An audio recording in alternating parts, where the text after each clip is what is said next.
que son importantes asentados en el expediente. Eso es para ver si la enfermedad está bien controlada, está parcialmente controlada o totalmente descontrolada.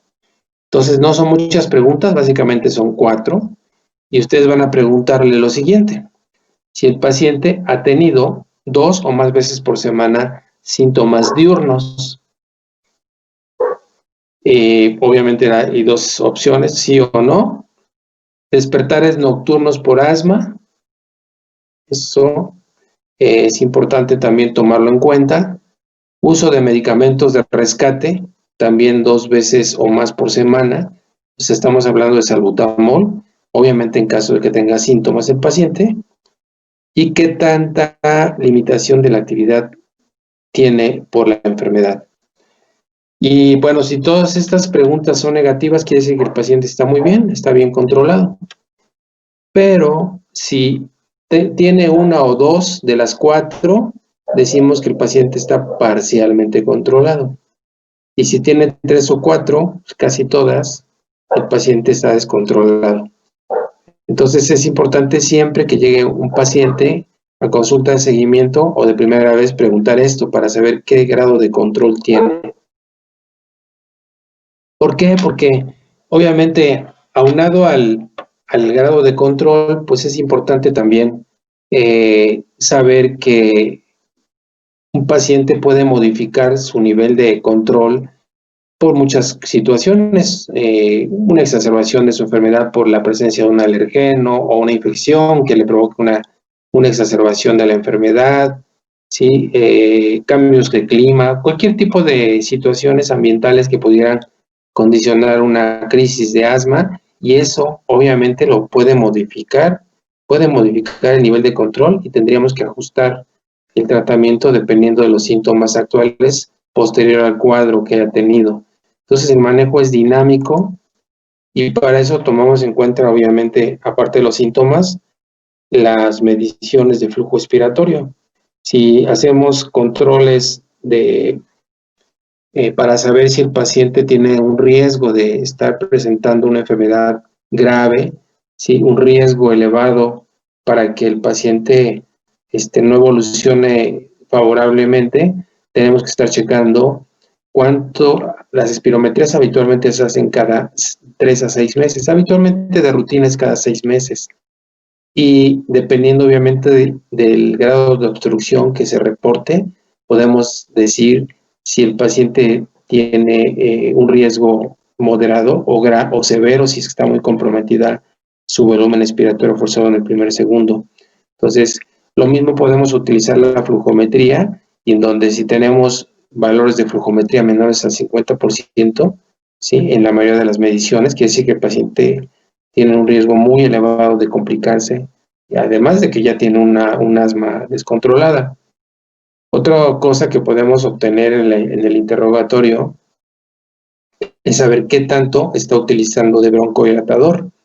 A veces el paciente es un gran consumidor de broncodilatador y se acaba 1 o 2 cartuchos de salbutamol por mes. A veces el paciente es un paciente que no tiene un buen apego al tratamiento y el medicamento, si es corticoide, no se lo está administrando de manera regular o tiene una mala técnica para administración. Otro dato de riesgo, ¿sí? Ya habíamos dicho el volumen expiratorio bajo, persistente, que tenga problemas socioeconómicos o psicosociales, también influyen para que podamos sospechar que el paciente tiene riesgo de complicarse, o que tenga alguna otra enfermedad asociada, o que haya en el caso que sea mujer que esté embarazada, eso incrementa el riesgo de complicaciones. Que fume y que no deje, que persista con el hábito del tabaco, el mal hábito del tabaco, ¿sí? Que el paciente tenga eosinofilia, ya sea en secreciones o en sangre periférica. Con uno o más de estos factores es suficiente para decir que el paciente tiene un riesgo elevado de complicarse. ¿Qué más? Obviamente, que cuando sea internado el paciente haya incluso pagado terapia intensiva en el último año.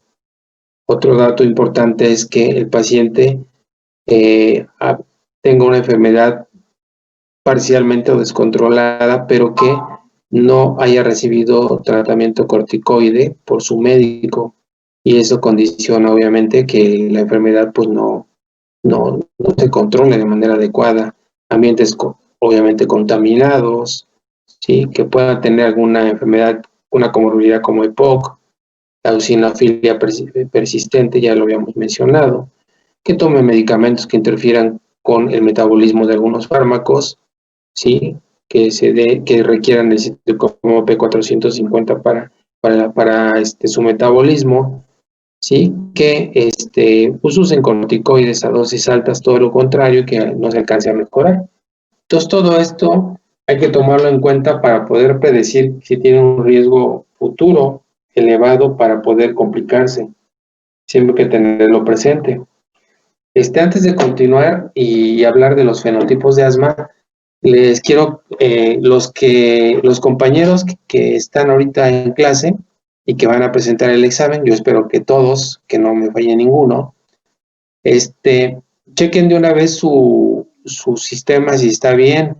Si hay necesidad de cambiar de computadora, cámbienla en este momento antes del examen para que se suban de manera correcta sus exámenes, porque a veces algunos pueden estar en algún lugar un poquito alejado, en donde haya una mala señal de internet, o el equipo que están teniendo ahorita pues no es el mejor. Entonces hay tiempo de aquí a las 7 de la noche para que puedan checar eso. De todas maneras, la plática se va a quedar ahí para que la repasen, la que estamos ahorita explicando, comentando, pero chequen eso para que no haya ningún problema cuando suban su examen. El examen, como les mencioné, es de complementación, tan solo son 20 preguntas. Cada pregunta va a tener una respuesta. Algunas van a tener una sola respuesta muy concreta, otras van a tener, la pregunta va a tener hasta 4 o 5 respuestas o 6. Ustedes van a ver, antes de terminada la pregunta, van a ver en un paréntesis el número de componentes que deben ustedes de registrar en la respuesta. Va a tener un número ahí, y dependiendo del número ustedes tienen que checar que la respuesta contenga precisamente esos elementos que se están pidiendo para que la podamos tomar como buena. Obviamente, si no están todos, pues va a contar como medio punto, pero si nada más, por decir, si nada más de 6 me ponen 1 o 2, pues eso es como si no la contestaran de manera adecuada. Entonces, vayan checando eso en cada pregunta, cuántos elementos debe de contener en la respuesta, cada una de ellas. Va a ser en un formato de PowerPoint, por lo tanto, las respuestas van a ser exactamente en el mismo formato de PowerPoint, para que así las suban, ¿sí? Y yo las pueda revisar de una manera más fácil. Tengo que leerlas todas y checar bien qué es lo que contestaron. Si ustedes pueden subrayarlas o ponerles un color diferente para que sea más fácil identificarlas, pues mejor, o ponerlas en negrita para que yo pueda leerlas de una manera más fácil y pueda en un corto tiempo pues poder calificar todos. Bueno, ¿alguna pregunta con respecto al examen? ¿Todos están bien sus sistemas de computación para poder contestarlo? ¿Alguno que tenga problemas con su celular? Me parece que no, doctor. Bueno, esperemos que contesten los demás compañeros, pero entonces nada más usted manda el documento en PowerPoint, nosotros lo respondemos y así lo subimos con nuestro nombre. Exactamente, sí, con su nombre, y lo van a subir como tarea. O sea, búsquenlo en tarea, ahí les voy a poner, cuando ya suba yo el documento, les voy a poner la hora para que ustedes puedan contestarlo, y cuiden mucho que no se pase de la hora, ¿sí?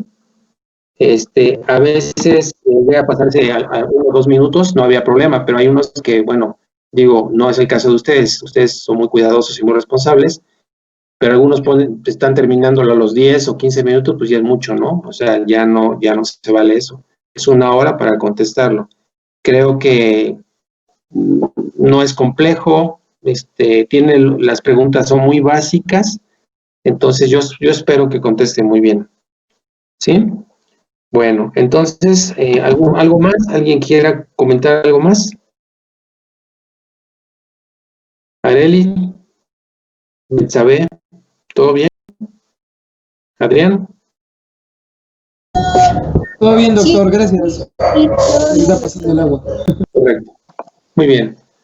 Bueno, entonces, continuamos. Aparte de ver si es de riesgo vital el paciente, hay que checar también qué fenotipo tiene el paciente, si es un paciente que tiene un asma alérgica o no alérgica, si es un paciente que inició de manera temprana o tardía su enfermedad, si aparte es obeso y ese es un factor de riesgo para que la enfermedad no se presente de una manera mucho más intensa, o si la enfermedad tiende mucho a causar problemas de falta de reversibilidad a los broncodilatadores. Hay un asma que causa mucha remodelación y por lo tanto es resistente al uso de fármacos por vía inhalatoria. Ahí podemos ver la descripción de cada uno de ellos. Lo importante en este caso es siempre identificar el fenotipo de nuestro paciente, porque ese también es un dato que hay que tomar en cuenta para poder en un momento dado iniciar el tratamiento. ¿Qué más podríamos preguntar? ¿Sí? También el ajuste del tratamiento es muy importante porque es dinámico, como les decía. Saben ustedes que el manejo es escalonado y va de leves a formas graves. Habitualmente ustedes pueden iniciar en el paso 3. Es como, son pasos o escalones que les digo van de menos a más. Y entonces pueden iniciar en el paso 3 y al cabo de, ya el paso 3 les va a indicar qué tipo de tratamiento va a recibir el paciente. Y dependiendo obviamente de la respuesta, puede ser que se quede en el 3 o disminuyan el número de fármacos y pasen a un escalón 2 o incluso si el paciente no controla su enfermedad, tengan que subir y dar un paso más adelante y subir un escalón al 4. Para eso, pues obviamente, tienen que preguntar cómo estuvo el paciente en los últimos, sí, por lo menos en las últimas 4 semanas. El seguimiento para los pacientes con asma puede ser al mes, 2 meses o 3 meses. O sea, es variable. Habitualmente los tratamientos los dejamos entre 2 y 3 meses para poder ajustar el nivel de tratamiento. Sin embargo, casi siempre preguntamos en el último mes cómo ha estado el paciente y ya veíamos, sí, obviamente las 4 preguntas que hay que hacer para poder saber cómo está el paciente, qué nivel de control tiene. En este ABC, ¿sí? Que dice acá, el B sería, está checando, ¿sí? Cómo está su flujometría, que sería lo más fácil. O sea, los registros de flujo expiratorio máximo, los 3 soplidos que hace en la mañana y ver cuál fue el más alto, y los 3 soplidos que hace en la noche y ver los más altos. Y así registrar todos los días, incluso hasta se puede graficar. Y la presencia de eosinófilos en sangre periférica, que también se puede estar tomando de manera regular, ¿sí? Cada 6 meses para ver si hay eosinofilia o no. Entonces, al confirmar, como dice aquí el diagnóstico, en pacientes con paso 3 o más al tratamiento de asma, ¿sí? Se debe de seguir, pues, por consultas externas y siempre checando estos 3, el ABC que acabamos de mencionar. Es importantísimo el flujómetro y, si es posible, una espirometría. También el control ambiental es muy importante porque ya decíamos que puede tener el mejor medicamento, los 2 mejores medicamentos, estar informado el paciente, tener un buen apego. Sin embargo, a lo mejor la situación ambiental no es la adecuada. Siguen fumando en casa.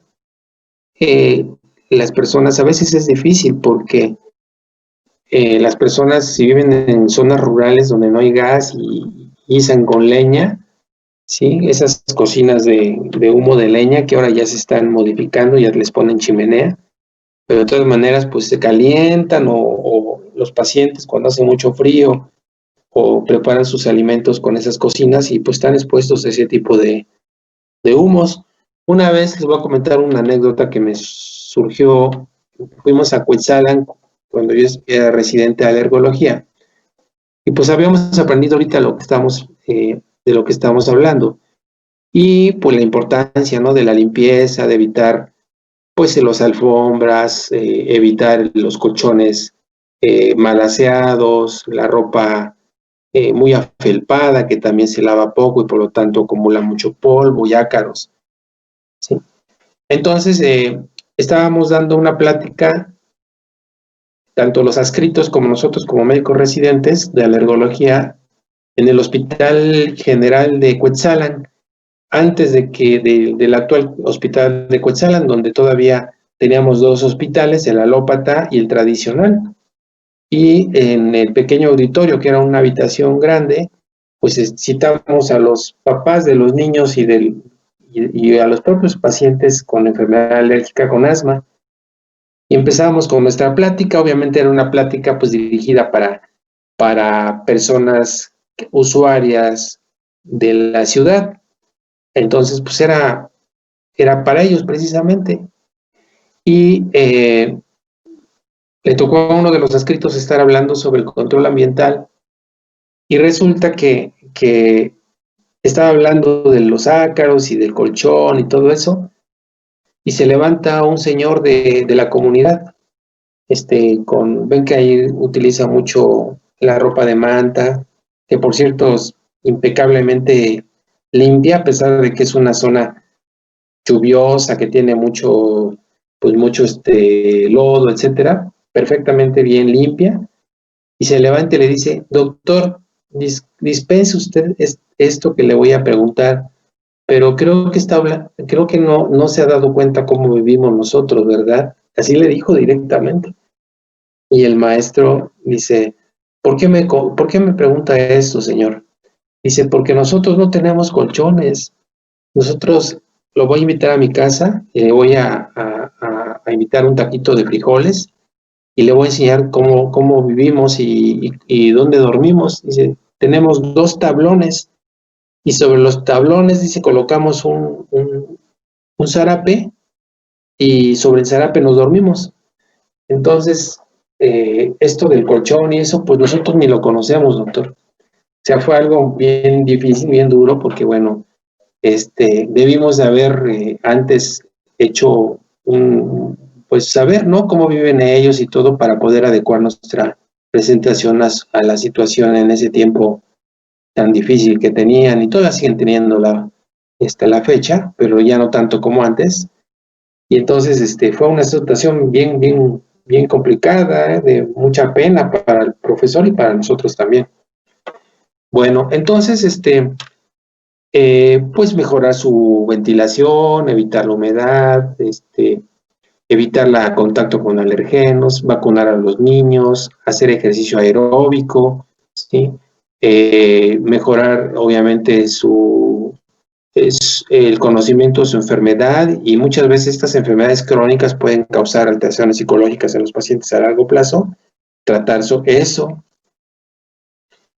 Y bueno, hay otras acciones que no tienen evidencia, pero que es de las cuales se habla mucho, por ejemplo, la terapia alternativa, el uso, por ejemplo, de sustancias químicas que pudieran aplicarse a los colchones para poder eliminar la cantidad de ácaros, pero finalmente son tóxicas y se ha visto que no es lo efectivo, es la limpieza, y a lo mejor una vez por semana sacar el colchón al sol, ¿sí?, y sacudirlo ahí en el patio, y con eso es suficiente para que disminuya el número de ácaros y la humedad del colchón, y por lo tanto el ácaro pues no se reproduzca de una manera tan intensa, porque el ácaro se reproduce en ambientes húmedos y calientes.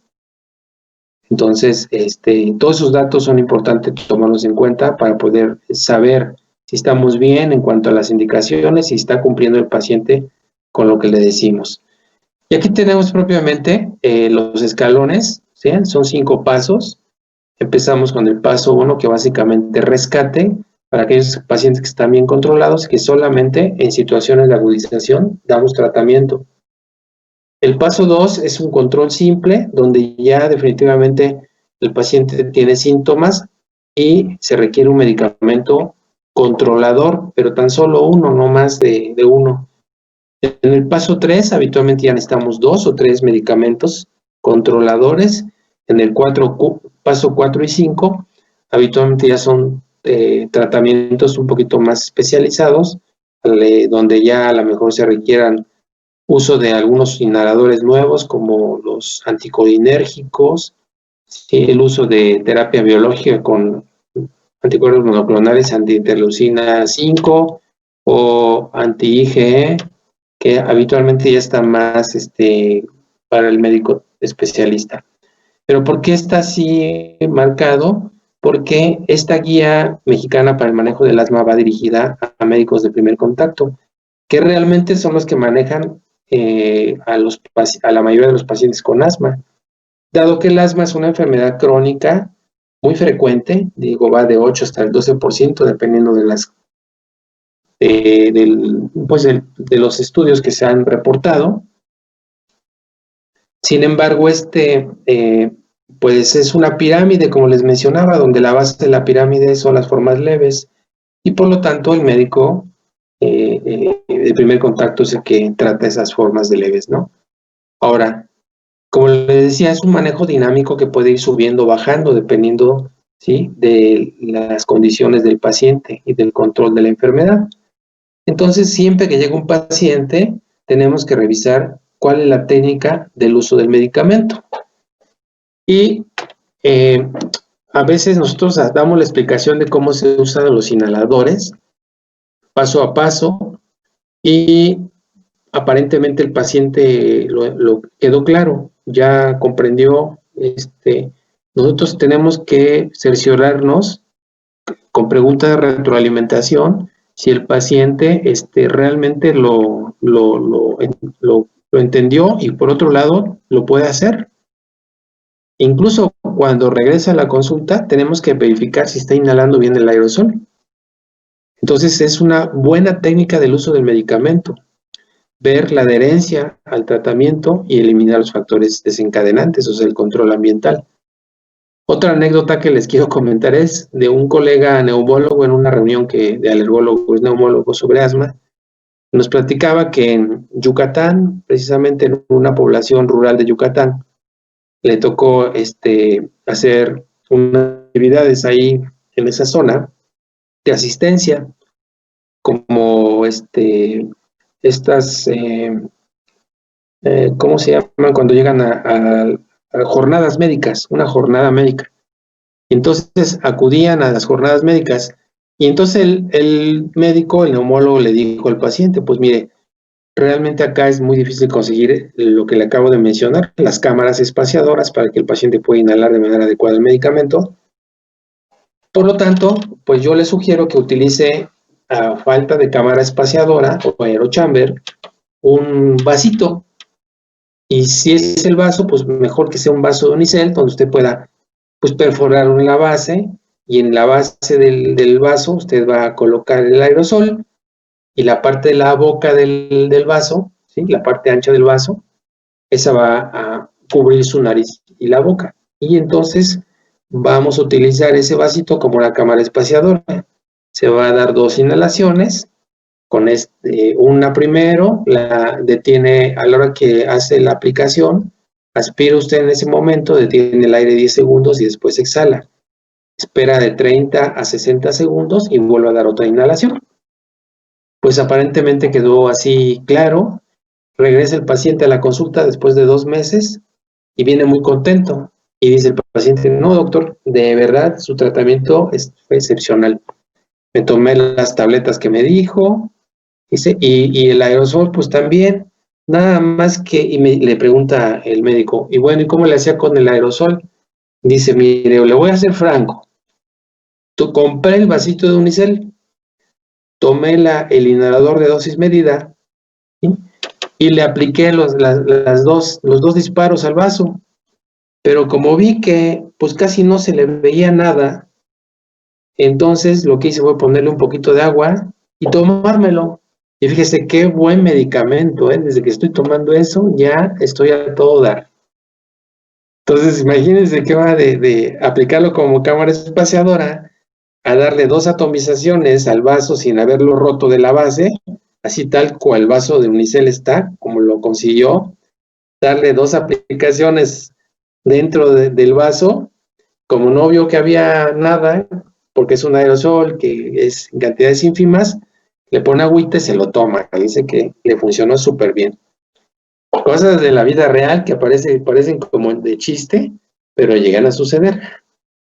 Entonces, eso hay que checarlo siempre.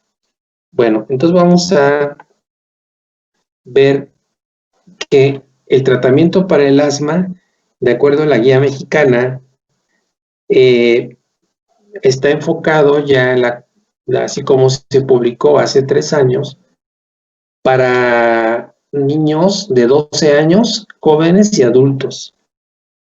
Vean ustedes, esta es prácticamente el manejo escalonado para ese grupo etario. El manejo farmacológico también se puede dar para otro grupo más pequeño, que son los niños de 6 a 11 años.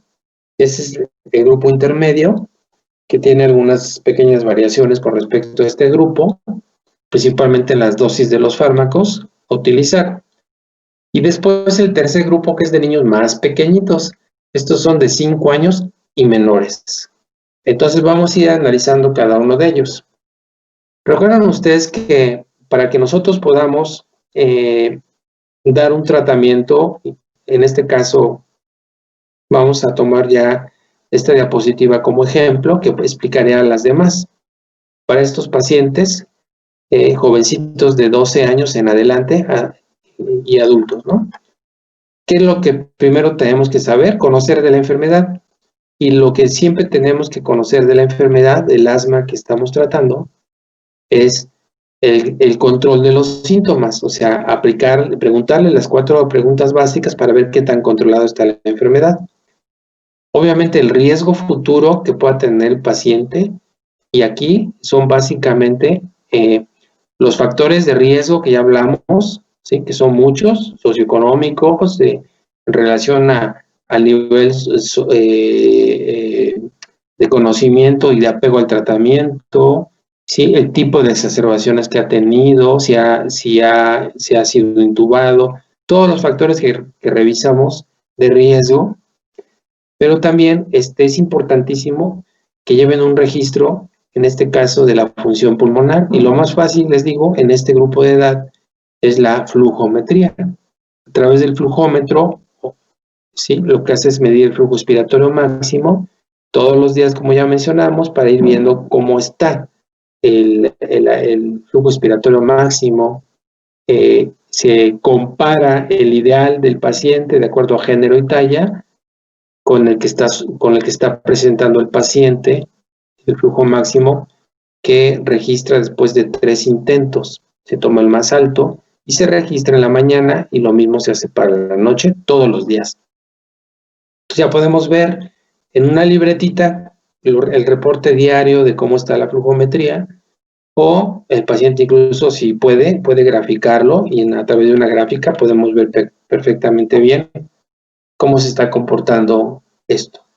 Ya sabemos que si permanece muy bajo o hay mucha discrepancia entre los valores matutinos y nocturnos, eso nos habla de que la enfermedad es de riesgo elevado. Ver si es intermitente o persistente, y finalmente el fenotipo, si es alérgica o no alérgica.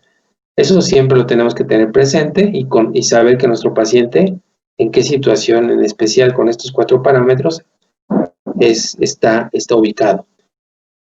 Y aparte de eso, nosotros tenemos que checar, como dice aquí, antes de modificar el paso o subirlo, hay que revisar la técnica del uso del medicamento, ya dijimos por qué, ver la adherencia al tratamiento y eliminar factores desencadenantes, o sea, la cuestión ambiental. Y entonces, gracias a eso, podemos nosotros, aquí como pueden ver este círculo, evaluar al paciente de manera integral, ajustar el tratamiento, ¿sí? hacia arriba o hacia abajo, siempre checando antes de subir un paso, lo que acabo de mencionarles, y después de un tiempo, 2, 3 meses, revisar la respuesta y nuevamente evaluar. Entonces, de esta manera se está haciendo. Ahora, vámonos a los escalones. Vean que va de menos a más y tenemos acá, hasta abajo dice opción 1 de tratamiento. Entonces, dependiendo del paso en el que esté el paciente, el nivel que tenga el paciente, vamos a utilizar ciertos medicamentos. Y podemos observar acá que en prácticamente todos tenemos el corticoide inhalado, corticoesteroide inhalado, por eso es EI. ¿Sí? Menos aquí en la primera parte, en el paso 1, donde no se utiliza ningún medicamento a largo plazo, ¿sí? Solamente broncodilatador de acción rápida en caso de que tenga síntomas el paciente. Pero en el paso 2 ya damos un corticoide a dosis baja. En el 3 agregamos un broncodilatador de acción prolongada, que lo conocemos como LABA.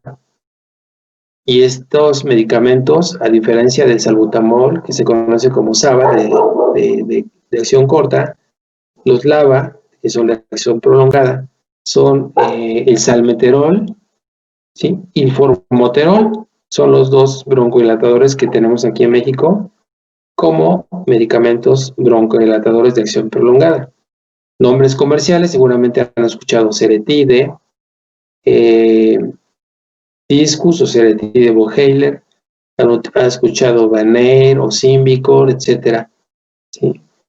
Podemos ver que la dosis del corticoide va aumentando y sigue asociándose al LABA en el paso 4, que es de color naranja, e incluso en el paso 5 tenemos el corticoide a dosis alta, más el broncodilatador de acción prolongada, más tiotropio, que es un anticolinérgico, que también tiene un efecto broncodilatador. Entonces, esa es la primera opción. Pero habrá situaciones en las que, por las características de nuestro paciente, decidamos dar un tratamiento diferente, pero para ese nivel, ¿sí? Entonces tenemos una segunda opción, que la vamos a desplegar aquí en la siguiente imagen. Vean, aquí tenemos abajo de la primera opción, tenemos manejo alternativo. Entonces, en la opción 1, donde no damos ningún medicamento de control, aquí les pone corticoide inhalado a dosis baja. Dice, bueno, entonces en este caso, porque el corticoide a dosis baja, sí, se supone que el paciente está muy bien. Habitualmente es cuando se presenta una exacerbación, el paciente requiere un tiempo de corticoide, no todos los 3 meses, sino un corto tiempo de administrar el medicamento para poder rescatarlo, principalmente en exacerbaciones severas o moderadas, no leves, ¿no? Vean acá, en la opción, en paso 2, tenemos el antileucotrieno como opción. Entonces, si no le damos corticoide inhalado a dosis baja, pues le podemos dar un antileucotrieno y estamos perfectamente manejando al paciente de acuerdo a la guía. Si tenemos una alternativa para el escalón azul, ¿sí? Sería dejarle el corticoide a dosis media, o sea, vean que aquí ya modificamos y dejamos el corticoide solito a dosis media, o el corticoide a dosis baja solo, más el antileucotrieno. En el paso 3 tenemos un corticoide a dosis media, pero ya siempre junto a un broncodilatador de acción prolongada, ¿sí? Le pueden obviamente agregar al tratamiento tiotropio. También pueden agregarle antileucotrieno o corticoide más o un antileucotrieno al corticoide a dosis media y el LABA, ¿sí? O le pueden dejar ya desde esta etapa un corticoide inhalado a dosis alta. Y en la forma más severa, el corticoide se queda a dosis alta, pero ya unado a un broncodilatador y antiotropio. Y como alternativa podemos pasar un corticoide por vía oral en días alternos, o ya se pueden utilizar anticuerpos monoclonales, ¿sí? Como el omalizumab, que es anticuerpo monoclonal anti-IgE. Como rescate para todos, pues es el salbutamol. Y llama la atención aquí que para las formas no controladas o descontroladas, pudiéramos utilizar también como rescate el corticoide inhalado más el formoterol. ¿Por qué especialmente con el formoterol? Porque les mencionaba yo que el formoterol viene de su lava, pero tiene un plus esta molécula, este fármaco, que también tiene una acción de broncodilatación rápida. Entonces, a veces el paciente está inhalando, por ejemplo, un Banair, que es un inhalador en aerosol, cada 12 horas, y de momento presenta una exacerbación en la tarde, por decir. Entonces el paciente puede inhalar, puede adelantar la dosis del Banair y darse una o dos inhalaciones como rescate, y después continuar en la noche, cuando ya le tocaba su dosis regular de Banair, sin ningún problema, y puede funcionar como rescate. Y bueno, hasta abajo pueden ustedes ver la inmunoterapia con alergenos, ¿sí? Ya sea vía subcutánea o sublingual, o sea, la vacuna de alergia. Me pueden ustedes preguntar, bueno, ¿y cómo sabemos cuál es la dosis baja, media o alta de los corticoides? Esa respuesta está aquí en la parte inferior, donde podemos ver los medicamentos corticoides que se encuentran en el mercado. El primero es BDP, que es dipropionato de beclometasona, que es el más económico, incluso lo hay genérico. Después tenemos budesonida, abajo tenemos fluticasona, tenemos mometasona y tenemos ciclesonida. Aquí llama la atención que las dosis cambian dependiendo, ¿sí?, de la potencia de los fármacos. Entonces, vean, por ejemplo, una dosis baja para dipropionato de beclometasona y budesonida serían de 100 a 400 microgramos. No así para fluticasona, mometasona o ciclesonida, que sería de 50 a 200 microgramos la dosis baja. ¿Qué quiere decir con esto? Que fluticasona, mometasona y ciclesonida tienen una equivalencia, ¿sí?, antiinflamatoria con dosis menores que en el caso de beclometasona y budesonida. ¿Qué importancia tiene saber esto? Porque si ustedes, por ejemplo, necesitan darle a un paciente, de acuerdo a la tabla, al manejo escalonado, una dosis baja y deciden ponerle mometasona, a lo mejor con la mometasona con una inhalación que haga es suficiente, porque bueno, cada inhalación de mometasona les da 100 microgramos. Podría indicarle 100 o hasta 2 inhalaciones de mometasona al día, no rebasarían los 200 microgramos.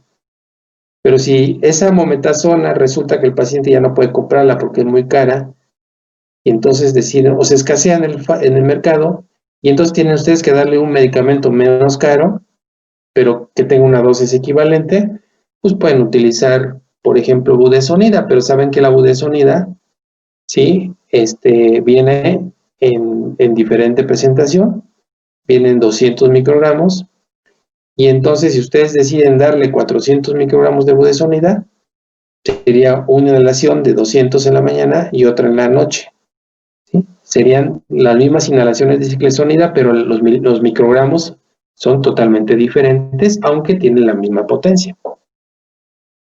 Entonces, bueno, vamos a poner un ejemplo y ustedes me van a comentar. Vamos a ver, es un paciente. A ver, es un paciente que tiene 8 años de edad.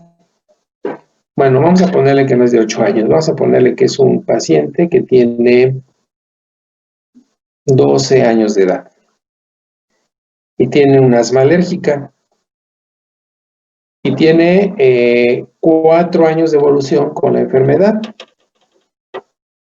¿Sí? O sea, empezó a los 12, empezó a los 8 años y ya tiene 4 años enfermo.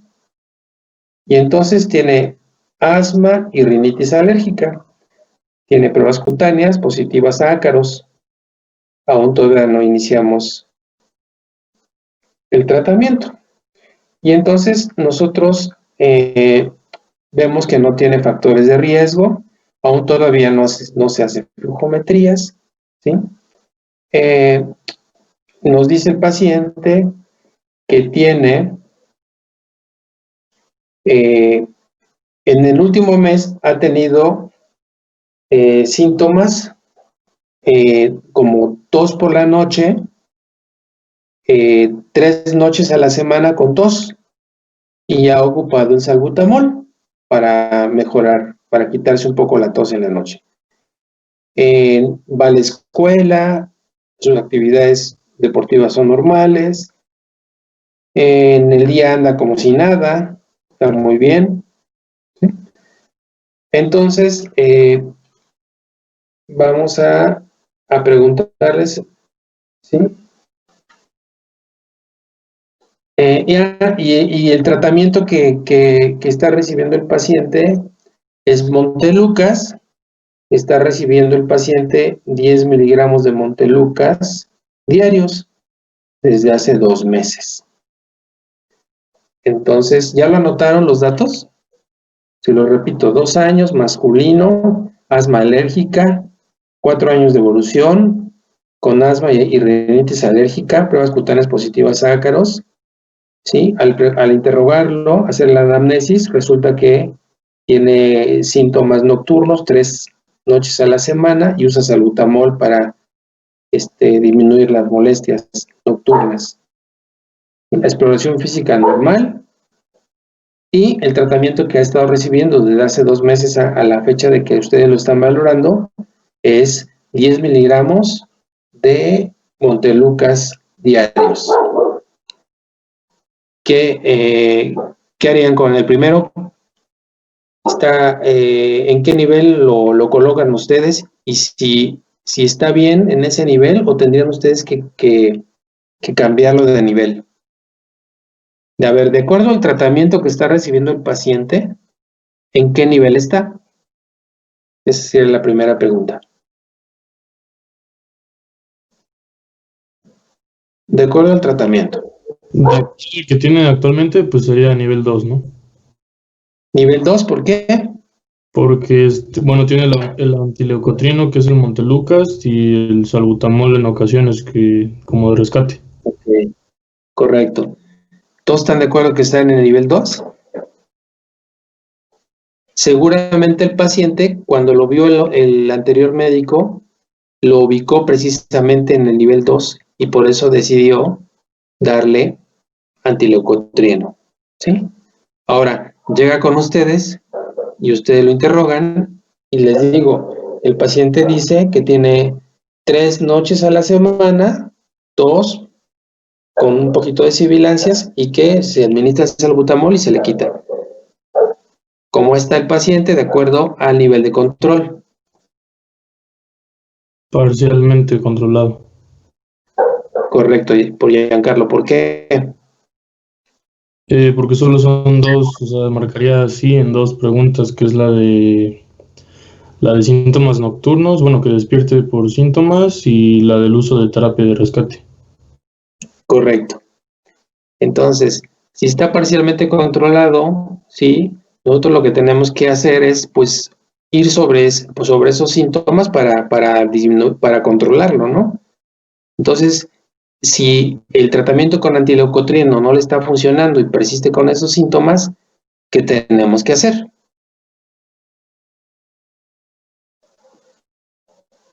Pues pasarlo al corticoide intranasal. Exacto. Evaluar primero, ¿no? No, intranasal no. Todos los corticoides para asma son inhalados. Se van a los bronquios, el aerosol. No es un spray nasal con rinitis alérgica. Sí tiene rinitis alérgica, pues, pero lo que ustedes tienen que hacer es desinflamar esos bronquios. Y entonces tienen que inhalar el aerosol por la boca y llevarlo a sus pulmones. Entonces, ¿lo dejan en el nivel 2 o se van al nivel 3?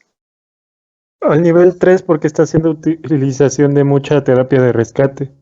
Correcto, muy bien. Ahora, ya lo tenemos en el nivel 3. ¿Qué ajuste al tratamiento le van a hacer? ¿Cómo iría su receta?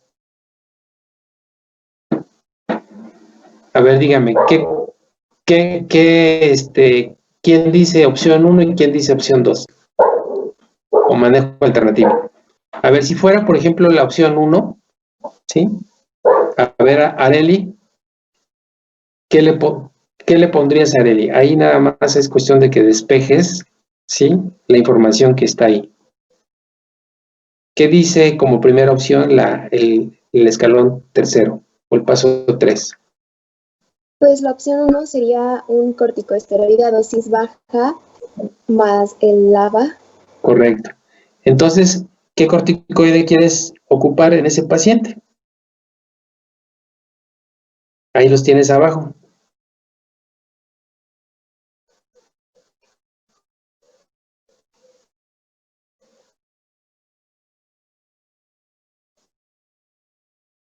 ¿Cuál quieres escoger? ¿Beclometasona, budesonida, fluticasona, mometasona o ciclesonida? Pues budesonida. Budesonida, ok. Entonces te digo, la budesonida, que es el Numark, nombre comercial, viene de 200 microgramos por disparo, ¿sí? Entonces, utilizarías ¿cuántos disparos de budesonida al día? Pues como viene de 200 y vamos Sí. a utilizar una dosis baja, le podemos mandar un disparo o también le podemos mandar 2 disparos porque serían 400 y no estaríamos sobrepasando la dosis baja. Perfecto, muy bien. ¿Sí? Y ya le puedes agregar salmeterol, ¿sí? O formoterol, que vienen cada disparo te da 50 microgramos. ¿Sí? De acuerdo. Ahora, alguien que quiera darle un manejo alternativo. A ver, vamos a ver. Carlos Roberto, manejo alternativo a ese paciente. Decidimos no darle el corticoide a dosis baja ni el LABA. Entonces, en la columna azul tenemos el manejo alternativo. ¿Qué le daríamos a ese mismo paciente?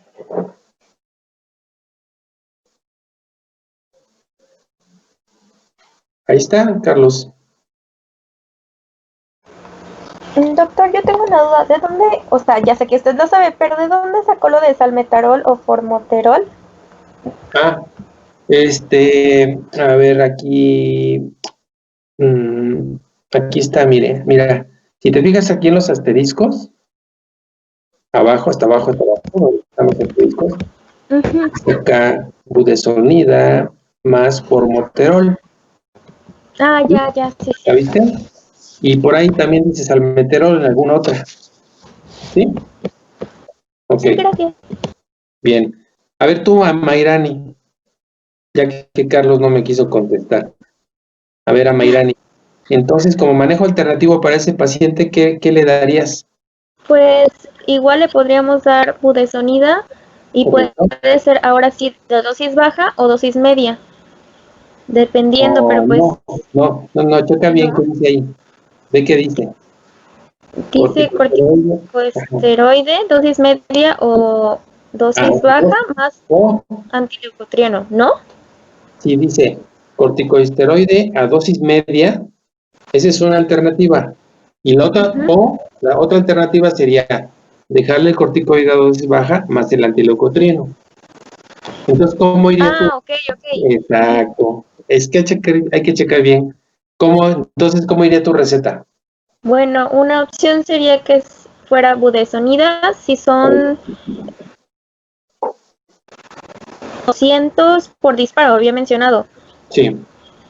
Le podemos mandar de 2 a 4 disparos por día. Correcto. Sí. Y, por ejemplo, la otra alternativa, a ver, Adrián, ¿la otra alternativa cuál sería?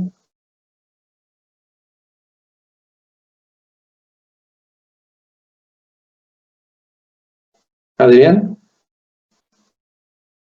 no está. Ok. Doctor, ¿Qué pasó? no, la otra alternativa pues podría ser la misma, la budesonida, a dosis baja. O sea, darle igual un disparo nada más y mantenerlo con el Montelucas, con los 10 miligramos que ya tenía. Exactamente. Perfecto. ¿Ya vieron cómo sí es bastante sencillo? ¿Sí? Entonces, así está para pacientes mayores de 12 años, ¿sí? Y adultos. Importante, siempre iniciar en el Disculpe, paso doctor. 2. Sí, dime. Antes de que, se continúe, en el diapositiva anterior viene de que en inhalador extrafino es la mitad de la dosis. ¿Eso es como dependiente de la presentación farmacológica en que viene el medicamento o es algo que se compra o cómo funciona? No, fíjate que ese es un tema bien interesante y muy bonito. La inhaloterapia y aerosolterapia. La deposición o la cantidad de fármaco que se deposita en todo el árbol bronquial, ¿sí? Depende mucho del dispositivo que está utilizándose. Hay dispositivos que te dan partículas muy pequeñas, ¿sí? Que más o menos están entre 4 y 6 micras, que tienen un mejor depósito. Hay dispositivos que te dan partículas mayores de 6 micrómetros y que habitualmente se quedan en las primeras porciones del árbol bronquial. Hay, por ejemplo, nebulizadores que te dan partículas tan pequeñas, menores a 2 micrómetros, que habitualmente, así como se inhalan, se exhalan. Entonces depende mucho del dispositivo, depende mucho si lo utilizas de manera directa o lo utilizas con cámara espaciadora. Depende también mucho de la técnica y depende de la edad del paciente. Habitualmente, a mayor edad, se supone que el paciente lo hace de una manera más correcta y de por sí, aunque lo hagan correctamente, en este grupo de edad de 12 años en adelante, incluso adultos, la disposición o el depósito del medicamento en el árbol bronquial es más o menos del 12% de la dosis total que se está administrando. O sea, de por sí es muy baja. Si tú le administras un aerosol, incluso con aerocámara, a un paciente muy pequeñito, un lactante, la cantidad que se queda depositada es aproximadamente del 4 al 5% máximo de la dosis que se está administrando. Entonces, de eso depende precisamente de las características, ¿sí? Del dispositivo, del tamaño de la partícula, del paciente, ¿sí? Y obviamente de la técnica. Ese tema es muy interesante. Si les interesa, nos apuramos y se los presento así en unos 15 minutitos para que complementen esta información, porque cada día se utilizan más aerosoles para el tratamiento. Incluso saben que ahora ya hasta hay en Estados Unidos, por ejemplo, la vacuna esta de la influenza, ¿sí? Del virus sincicial respiratorio, no de la influenza, del virus sincicial respiratorio, ya viene para administrarse por vía inhalatoria. Entonces, ahorita, por ejemplo, con lo del COVID y todo esto, pues saben ustedes que ya principalmente en la rehabilitación se utilizan mucho fármacos por vía inhalatoria, no así en la cuestión aguda, en donde habitualmente el paciente pues por la contagiosidad del virus, pues obviamente se evita dar fisioterapia respiratoria y administrar aerosolterapia. Pero ya en rehabilitación, con las secuelas, pues sí se utiliza bastante. Por cierto, si ustedes checan, ya les subí una tarea, van a decir, bueno, ¿por qué nos está mandando un tema que no tiene que ver con alergia? No tiene que ver con alergia, pero sí tiene que ver mucho con la respuesta inmune. Y creo que es importante porque ahora que he estado evaluándolos, me he dado cuenta que todavía en algunos compañeros, no en todos, hay un poco de lagunas en cuanto a la respuesta inmune.